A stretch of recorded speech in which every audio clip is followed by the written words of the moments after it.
Hey, this is Malika of Evanston Live TV, the voice of the people. I am coming to you tonight from Jennifer's Edibles. We're watching the Golden State game. Yes, Golden State.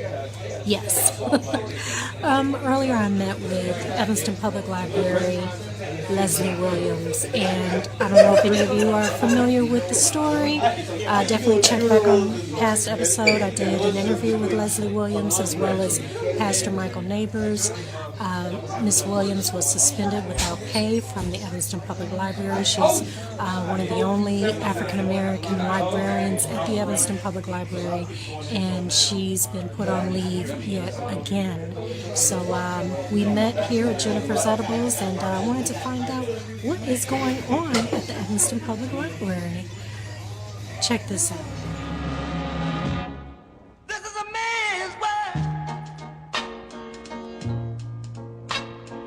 a man's world, but it wouldn't be nothing without. Hi, Malika. It's nice to be back. You were put on administrative leave again from the Evanston Public Library. Now, that's right. Why this time? I mean, what is happening? What is going on? I honestly don't know for sure. I was called into my director's office about an hour ago, and she simply gave me a note that said that I was on administrative leave until further notice, and that I will be contacted by email. And once again, I have been cut off from contact with my City of Evanston email and files. So I don't know for sure. I mean, I have my theories, but I really can't say for certain. You've been an advocate out here in Evanston for equity and making sure that the Evanston Public Library, you try to make sure that the books that they're offering are diverse and serve everyone in the community. Right. So for whatever reason, that's been a battle for you, a challenge. What can you go into that? I think people have, I would say it seems that the administration and the board has a very different idea of what equity in the collection means from what I mean. So recently the Daily Northwestern did an interview with library staff in which they talked about what a small budget they have in relationship to other nearby libraries, which is certainly true. But no matter what the size of the budget, it can still be divided up equitably. And equitably doesn't necessarily mean that everybody gets the exact same thing. It means that you allocate the resources so that they are really serving the people who would most benefit from them, who are most in need. So my question is always, is this book, is this service, is this going to make a difference in somebody's life? Not just is it something that's pleasant for them to have or something convenient for them to have, but is this going to make a difference in somebody's life? And I think that is a true equity lens to look at things through. And it's not my perception that that is what we've been doing at the Evanston Public Library. It's more important to really use those funds very, very carefully to make sure that we are providing an equitable library service, particularly for low-income people, particularly for marginalized groups such as African Americans, Latinos, LGBTQ people. And I don't feel that we have a clear, intentional policy for doing that.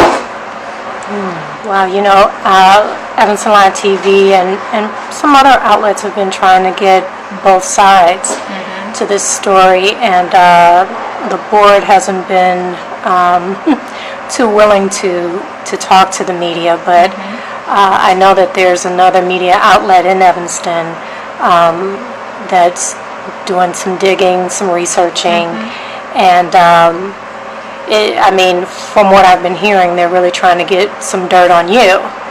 Could be. Really trying to get some dirt on you, which, you know, I'm like, the woman is pushing equity. How bad can she possibly be? Well, so I certainly understand that the board and the administration don't feel they can talk about the particulars of my case, and I feel somewhat constrained because some of the issues have to do with other library staff and have to do with patrons, and I don't want to reveal their names. I would say, as I've said before, there's no fiscal allegations or no allegations of sexual impropriety, fiscal impropriety, violence, any substance abuse, anything that involves dishonesty. I think at the worst it would be questions of judgment, but it would not be the sort of thing that I think any reasonable person would say would merit a 3-week suspension. I think you have to look at what is the actual cause of a suspension as opposed to what's written on a piece of paper.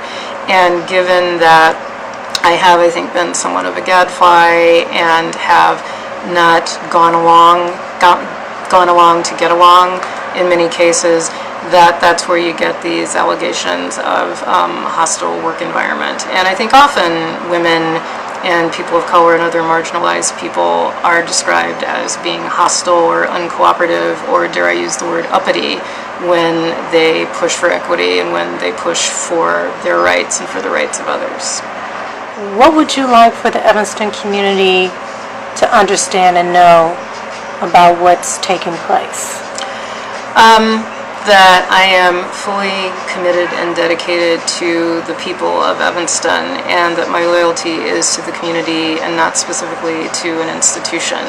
If the institution is doing what it should be doing to serve the community, then yes, my loyalties are there, but in this case I don't see that really happening. I think there are libraries that take equity seriously and that model equity and that are willing to admit and acknowledge when they have not quite made it to the mark and when they need improvement, and the organizations that rather than acknowledge that and do the hard, difficult work of providing equity simply resort to cosmetic attempts such as putting up flyers that say we serve everyone equally. And to me, that is a very insulting and arrogant response to the really heartfelt outpouring we have heard from people over the last month over the need for equity in the library. To simply post a sign saying, oh, we're doing a great job, without in any way acknowledging the frustration that people feel or saying what you're going to do to make things better is really the height of arrogance, and I find it very disappointing.